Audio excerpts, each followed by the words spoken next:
Ö әріпін жазып үйренейік. Оның бас әріпі үш элементтен: көлбеу сызық, дөңгелекше, ілгектен тұрады. Үлкен жолдың ортасына қаламыңды қой.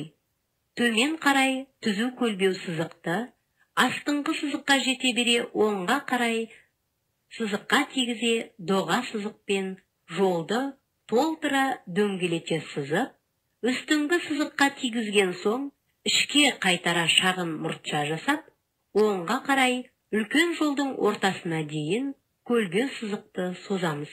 Енді төмен көлбеу сызық жүргіземіз де, астыңғы жолға жете бере оңға қарай төменгі сызыққа тигізе доға ілгек жасаймыз. Бұның күш әріпі де үш элементтен: көлбеу сызық, дөңгелекше, ілгектен тұрады. Жазу жолының үстіңгі сызығына қаламыңды қой.